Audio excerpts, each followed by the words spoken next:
Welcome to the Debbie and Newman project. I'm your host, Debbion, but you could call me Deb. Oh yes. Yes.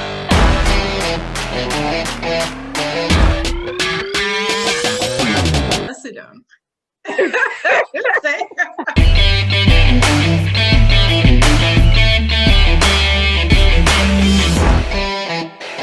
You ready? Welcome, Sita, to the Debbie and Newman project. How are you today? I'm okay. Thank you so much for having me. Trust me, that purple and blue is working for you 100%. Thank you. A buzz. Now, I see that you're kicking down doors in St. Vincent and the Grenadines and making your stamp as a dancehall and soca artist. So I listened to your music last night, and one of them that stuck to me and it can't come out of my head. Three of us can make a line. I suspected that, you know. Huh? I suspected that. I love that song so much. It's like, I love soca. Soca, every time you hear a soca beat, it just puts you in that mood to bubble. To bubble. Sometimes I don't even hear the words, but last night when I was listening to your music, I heard everything. You know, so that's a great compliment. Your words complemented the rhythm, you know. Thank you. But let's get started though. For those who don't know, who is Sita? Seta, the lyrical diva, is St. Vincent and the Grenadines' premier dancehall artist. I'm basically the first female in St. Vincent and the Grenadines to produce dancehall music on the level that I'm producing it. I'm basically the face of dancehall music for St. Vincent and the Grenadines.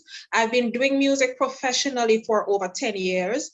I have a number of accolades to my name, being the first dancehall artist to receive an Association of Music Professionals Award for dancehall music.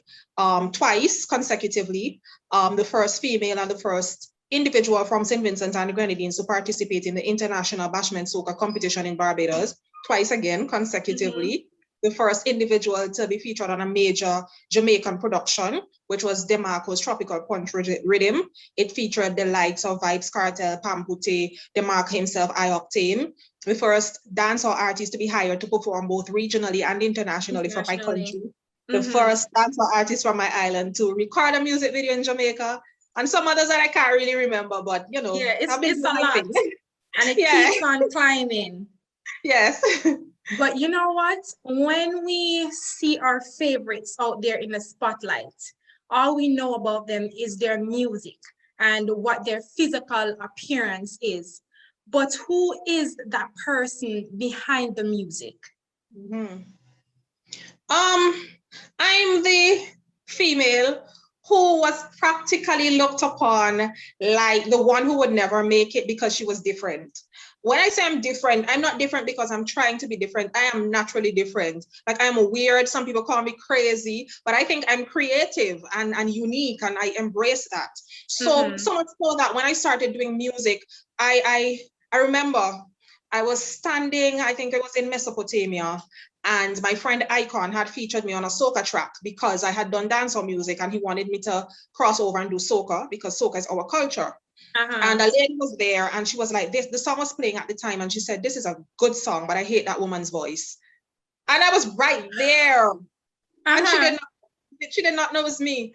And I remember too, when I started doing music, because we're very conservative people, females were expected to look a particular way on stage. So the common dress code for female artists was a pair of leggings and a t-shirt. And I said, that ain't even me. You. I don't even like leggings. No, that's not me. So I first came out in a pair of shorts and what people call cowboy boots. And people were like, but who does she think she is to even try to change what we know and what we expect of our females? So I was met with a lot of opposition. A lot of people didn't understand, but that's just me. You know, I'd never been the type of person to blend in. I always stood out for whatever reason. The earliest set of opposition I received, unfortunately, was from somebody who I was dating. I remember he had gone to work and somebody who he claimed he looked up to saw a photo of me on stage and told him to tell me that I need to stop. So I said, so what is this conversation about? Because I thought he was going to say, you know, they told me to tell you to stop, but I'm here to tell you I'm supporting you. Mm-hmm. He said, I'm supporting them. I think that you should listen to them. So I said, and who why is that person? What is his claim to fame? No, the person didn't even have a musical background. The person was just a female that he claimed he looked up to. Mm-hmm. Right. So then I said, if you're looking up, what is she doing? Well, obviously she's looking down. And he was offended. He thought that I was being arrogant and how dare me even think about speaking about the woman like that. And then we got into an argument. And then he said, but you know, you're on stage in jeans and these tall boots and everybody's looking at you weirdly. And when I go to work, I have to interact with these persons and no other female artist is doing this. So I said, well, that's them. As your partner, was it that he wanted you to cover up a bit more? I think the whole image of me wearing different colored hair, and it wasn't so much even the dress code, it was the attitude. It was the fierceness and the confidence, because Vincent and The Grenadines is blessed with very, very great vocalists. So the females are singers, and so they look a particular way. But here came Sita now with her 1,000,003 bass in her voice and the tall boots and you know, understanding image from an entertainment perspective very early. I started to define my image. So naturally, that's different to what we were accustomed to. And so that's where the controversy started. Speaking about your partner having those strong words to say to you, telling you that you need to stop and whatever other nonsense that he wanted to come up to. You do mean nonsense, right? Yeah, nonsense. Because you're the talent. You know what you're doing and you know the image that you want to create for yourself. And if you're my partner who should be standing beside me, why would you be to someone else who doesn't even have a musical background?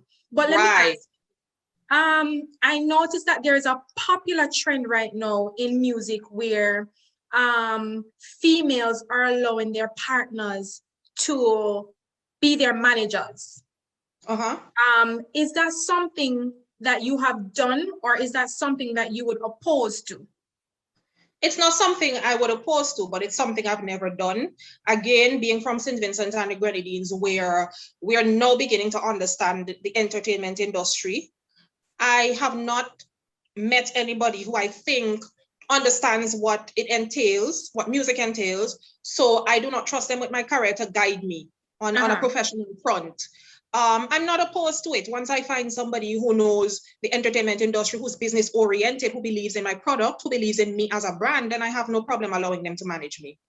Okay. You let him go, right? After all of that, you let him go. Long time. You need to go about being business. Like, what are you saying to me? That showed you that he didn't mean you any good. He even asked me when I said to him, the other females that are doing this, that's them, I'm me. He asked me, who do you think you are?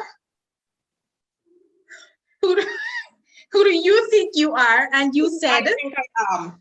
And you said, I said, I'm the female that's going to make it with or without you. Period. Period. Listen, I mean, unfortunately, sometimes we as females do get deterred. And when the negativity get pushed upon us like that, we take a step back. How did you move on from that situation, and what other struggles you faced moving forward? Respect. That's one of the major struggles. Again, dancehall music is not indigenous to St. Vincent and the Grenadines. So I had to constantly think about ways of reinventing myself and making myself relevant. So one of the things I did was, when I produce a dancehall song, I would give the DJs free dub plates. And then created a problem, because I found out that artists actually live off of money from dub plates. So the respect for the creativity to rewrite the song and put your name in it diminished, right? So then DJs would then not want to play the song if they don't have a dub plate. This DJ cussing and arguing, that one got the dub plate, how I didn't get it. And that's time consuming, not to mention that I'm doing it for free. So that was one of the difficulties that I faced. Respect overall. Promoters wanted me to perform for ridiculous prizes, payments, sorry. I remember one time a promoter contacted me to do an event. And I said, well, how much am I going to be paid? This was a reputed sold out event, right? I said, how much am I going to be paid? And he said 75 EC, which is equivalent to like maybe 30 US. 30 US. 30 US. And I said, no, I can't do that. I said, how long am I going to be performing for? And he said, 45 minutes. I said, no, I can't do that. Lo and behold, I'm at home sitting down and I hear an ad on the radio station. And Sita, the lyrical diva's name, is in the ad as a guest performer. So I contacted the radio announcer and I said, I didn't give anybody permission for my name to be a part of that event.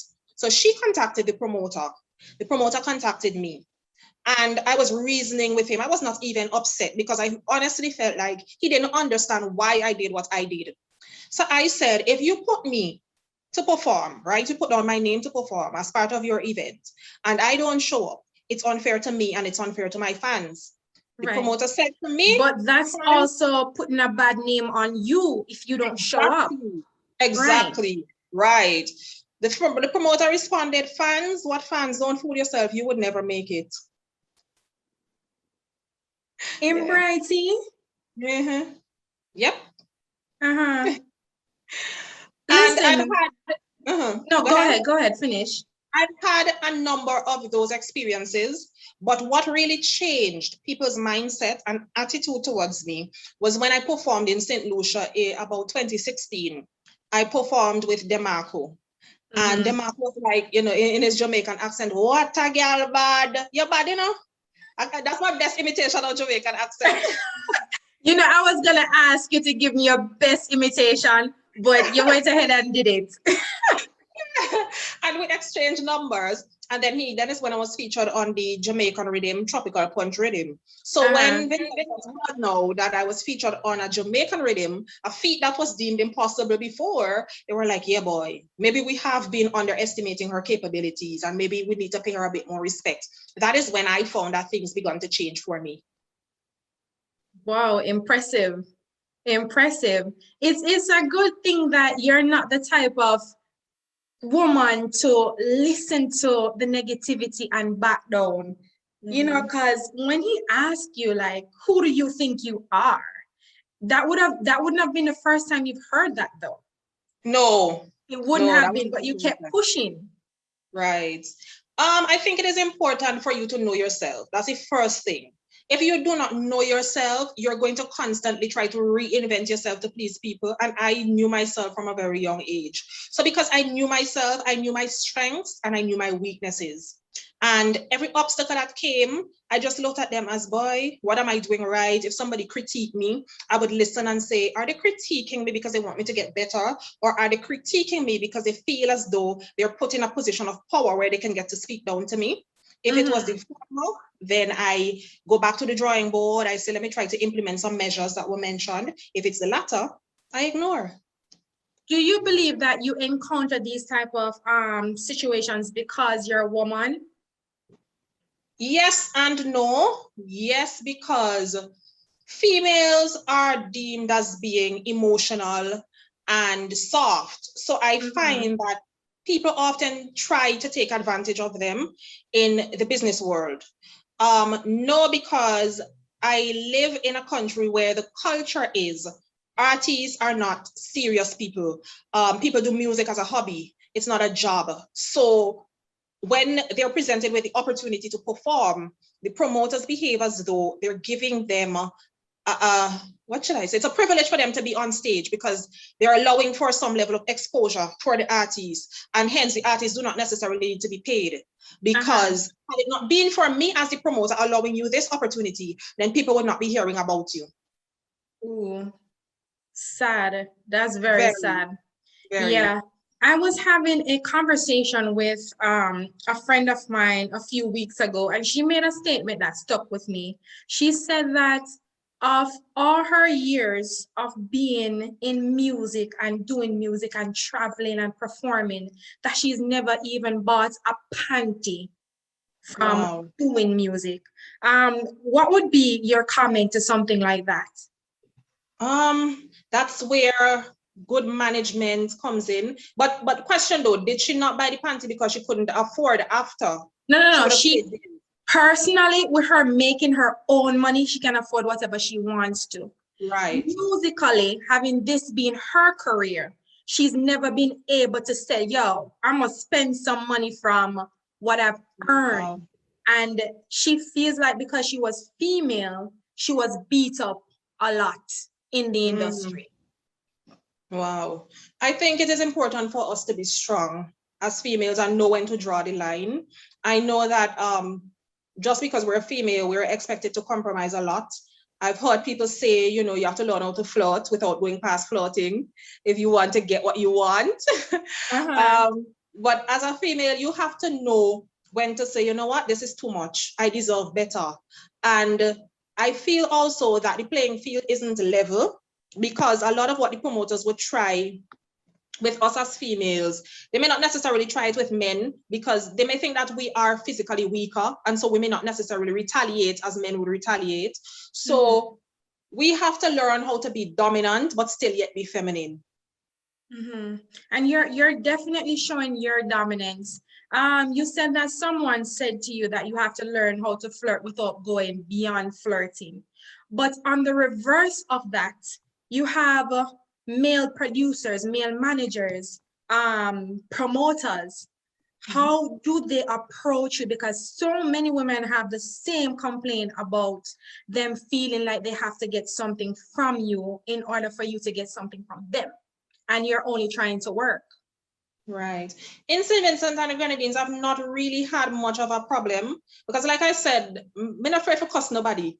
It's always been that way. So I think they're afraid to approach me in that manner. But I did have an experience where I was working with an overseas producer, and the song was really good, and the song was playing in his country. And then he told me about a rhythm that he was going to produce next, and he was going to have all these big name artists on there. I think Lady Saw was to be featured on it. And of course, I heard Lady Saw, I want that opportunity. And he goes, they're having a show. Popcorn is going to come to the island. So what we would do is we would bring you over and have you perform alongside Popcorn, and then we could do the recording. So I said, well, okay, no problem. He said, message me back next week, Tuesday at 9 o'clock. Next week, Tuesday at 9 o'clock, I messaged him. I said, are you ready for me? And he goes, musically, I'm not, but sexually, I am. So I said, what? He hold on. He straight out said it, or he implied it? Straight out said that. Musically, I am not, but sexually, I am. Straight out. I said, what? That was never a part of it. That was never a part of the deal. And it's not like he didn't recognize my talent, because he kept telling me how much he liked the song, the first song that I'd done. So it was more about exploiting me to get the second one. And then I said, but that was never a part of the deal. How did that come in? And he said, oh, you know, I could talk to Lady Saw about these things, and I'm sure Lady Saw would give in. He said that, eh? He said that. He said what? Lady Saw would give in if he were to put the same deal to Lady Saw. Wow, he is bold. He said that. And I said, well, maybe you should ask Lady Saw. And he said, well, good music costs money. Oh, so because you're not giving that, no, you have to push out some cash. Yeah. How did that end? I just left him with the production because, I mean, if you wanted money initially, you would have said money. So I felt like even if I did give you the money, you may just have just done the production and not given me the song, or not do the song at all. So I just left it. Wow. I mean, it's people like those that actually give the industry a very bad name. So you have people or women who feel like, I want to, but you know, they're afraid to go into it because they're afraid of the things that they might encounter. But there's something about your spirit that is different. You don't walk with fear. You don't sound emotional, which is not, how should I say this now? Not a lot of females are able to stand firm You know what I Yeah. mean? Where do you believe you got that from? I grew up with my father, and my father is of the Rastafarian faith.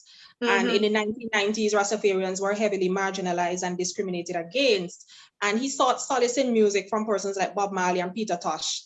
And that's how I fell in love with dancehall music, as a matter of fact. It's from hearing the expressions and the Jamaican patois and how dominant it was and how rebellious it was. I think that's where I got it from. That's I can't think of anywhere else except there. It has to be there.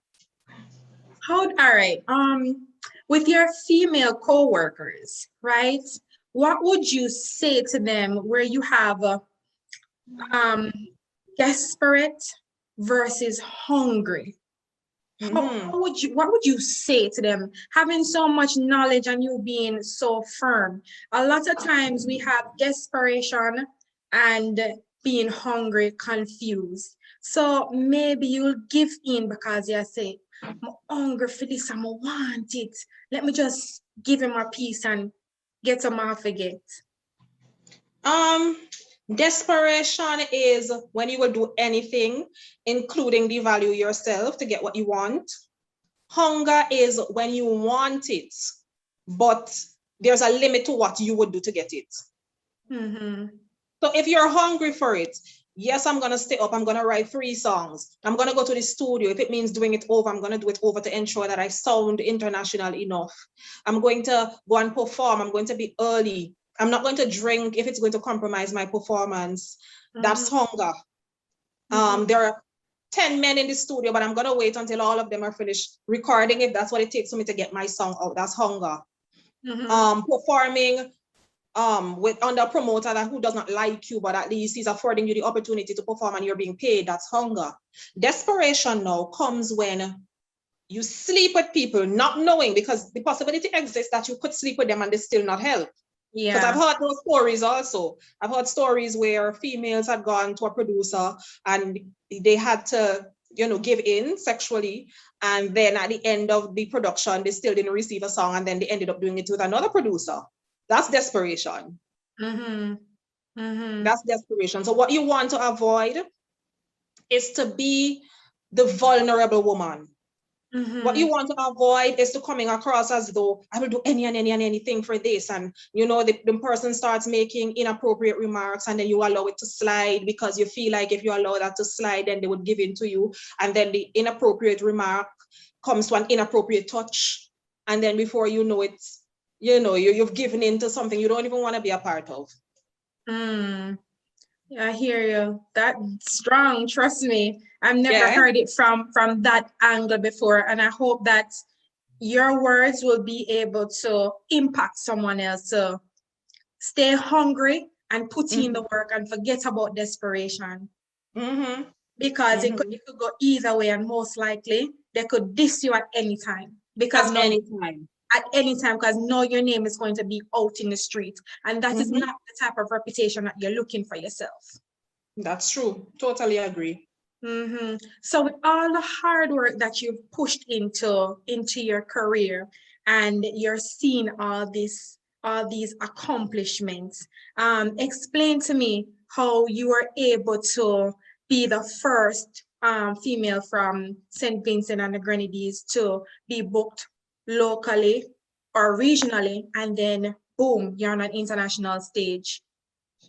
How did I push through? My brother was always by my side as my road manager. And there were days when I would say, you know what, especially when the issue with the dub plate arose, I said, you know what, don't forget about them here. And then when I went to St. Lucia now, and DeMarco featured me on the rhythm, that was an encouragement.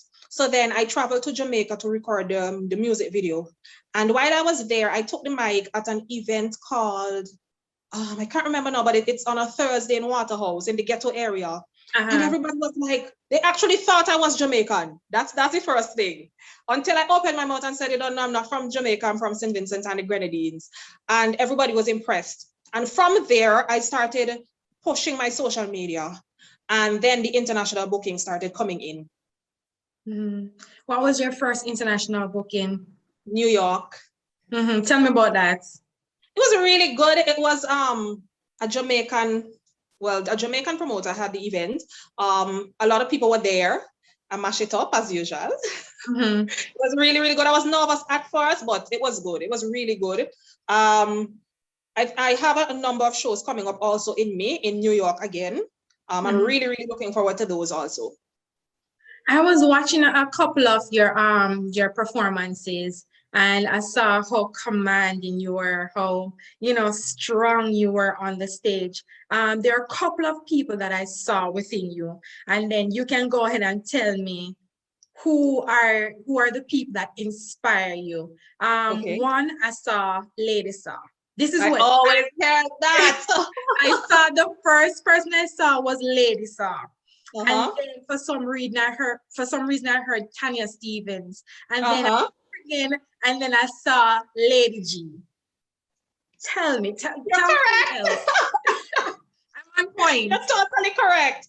Uh-huh. Yes, you are correct. I love Lady Saw because Lady Saw would be that one female who would be on a rhythm that was male dominated and still shine. You don't Mm-hmm. see that a lot these days. Lady Saw was also very commanding of the stage, very, very commanding. She was actually a performer. She didn't really rely on sexuality a lot in terms of image, because there were Uh-huh. times she was on stage barefoot and she would fling off her wig and, so that alone showed that she had the natural talent to entertain. What we see now is artists with a lot of theatrics and they can't really perform, they can't really command the audience. Some of them are very boring, but Lady Saw just had that image and that drive that when she came on stage, everybody had to listen. And she was Right. very versatile also. A lot of people credit her for what they call quote unquote slackness music, but she had reggae, she had gospel songs. Gospel, yes. Yes, and that's another thing that I think is important as an artist, because you must be able to at least appeal to different types of audiences. And that's what I admire most about Lady Saw. Tanya Stevens, no. I love the way Tanya Stevens writes. I always Yes. know that treat me like a Glock.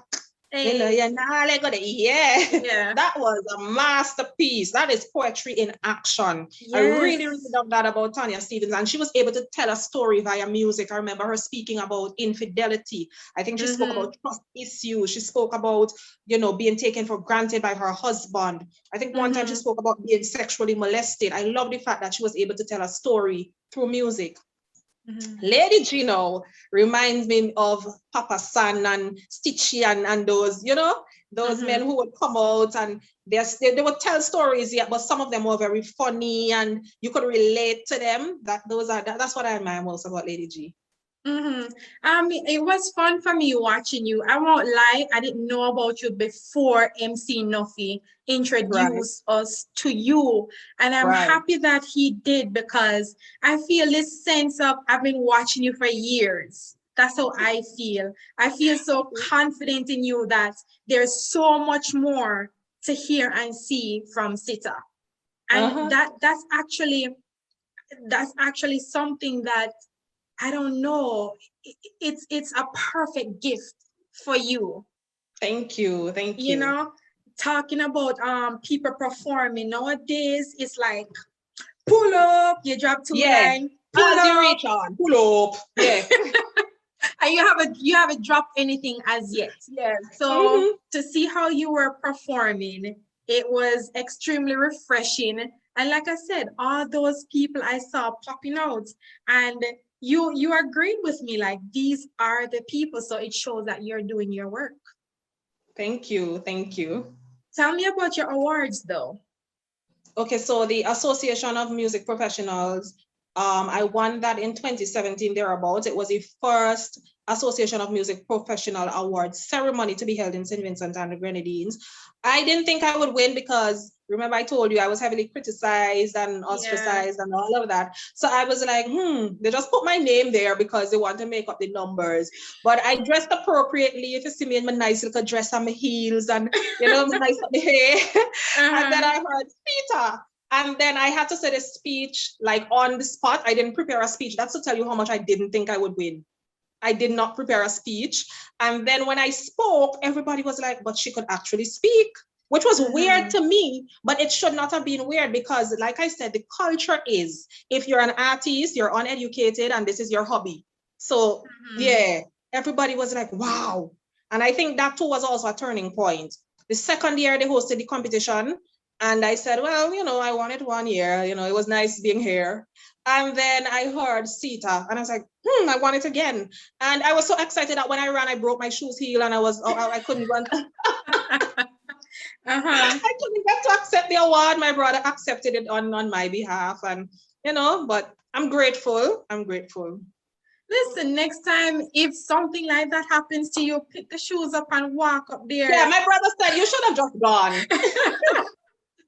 Pick up the shoes and go collect your award and say, listen, I was so excited. I ran up here and broke my heel. Papa joke. Don't ever let that opportunity pass you again. It's true. It's so true. My brother said you should have just taken the shoe and just go up. Everybody would understand. Exactly. So many things that you have been through. My platform is mainly for women, and I want to inspire other women out there who are facing whatever struggles that they're going through, and they want to go into business, they want to go out in the world and explore, but fear is keeping them away from doing these things. They're worried about 10 million different things that could go wrong. What would you say to those people? I would say it is better to try it and fail and say, I tried it, than not to have tried it at all and say, why didn't I try it? Think about it. Just think about that. I do it, and then I realize, okay, I did it, but it didn't come through. Or I sit back and say, I wonder if I should do it and not know the benefits of doing it. Which one would you prefer? That's the best piece of advice I could give you. Well, simply said. Simply said. For your audience, for everyone out there who knows you, what is one thing that you would want people to know about you that they haven't heard before? What have they not heard before? I don't know. That's a difficult question. What have they never heard before? That I'm actually not the person who loves a lot of attention. Ooh, and you're a performer. Yeah, I don't like a lot of attention. Like I would walk into a room and I have no problem being quiet and not being the one picked on to say something. I have no problem with that at all. Yeah, that would probably be it. So I'm not shy, I'm reserved. Yeah, reserved. But once you touch that stage, something completely different. That's right. All right, Sita. It was refreshing talking to you today. Same here. Thank you so much for having me. No problem. I almost sign out before we talk about Matey, my favorite song. Tell me how Matey came about. I was actually filming a reality series and the videographer was late. So I'm in the studio. I had already recorded a completely different song for Carnival 2019. And we're in the studio, the producer and I. The videographer did not call to say he was not going to make it. He did not call to say he was going to be late. We're there calling him. I called, the producer called, no answer. So now everybody's upset. The producer looks over and realizes I'm really upset. And he tries to cheer me up. He says, you know what? You're an artist, go on the mic. I said, I really don't want to go on the mic because if I go on the mic, it's curse, I'm going to curse. He said, don't curse. He said, go on the mic and sing about something you would never do. So I said, what would I never do? He said, think.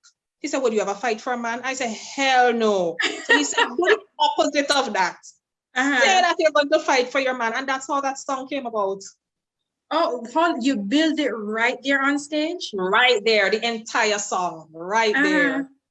Right there. I'm not a writer. That's something I always wanted to know about artists. When they have the ability to just burst out the words on the spot, how do you guys remember it afterwards? Or you rely on recorded material to remember what it was? Once I sing it, I remember it. And funny enough, I don't remember anything else. My memory is very, very short, but I remember everything that rhymes. Oh yeah. Yeah, you would tell me something now in the next 5 minutes, I've forgotten it, but tell me a song with the most intricate piece of writing, I remember the entire song. Do the chorus for me. Your man is my man. Your man is mine. Your man is my man. Not just here to take a wine. Your man is my man. Your man is mine. Girl, don't be greedy. 3 of us could make a line. What she do? Calling down my phone, acting like you're needy. I told her we could share, but she want to be greedy. I dare in any weather. It's rainy or it's sunny. So tell me how the hell you alone want all the money. Don't hurt your head. Don't bother me. The man is not yours. He belong to all of we. Don't hurt your head. Listen, I love that song. Trust me, later on, I'm going to turn up the speakers and bubble like I never bubbled before. So thank you, Sita, for stopping by the Debbion and Newman project. I must say I had fun with you today. Same here. Thank you so much for the opportunity. No problem. And we will be in touch. Anything you have come out, send it over. And if we can blast it in an email, in a whatever it is, we're going to blast it. We're going to support Sita and make sure that she goes where she wants to go and where she belongs. Thank you. All right. Have a good one later. Okay, you too. All right. Now that you guys have watched another conversation from the Debbion and Newman project, it's time for you to like, share, comment, and subscribe. Catch you on the next episode.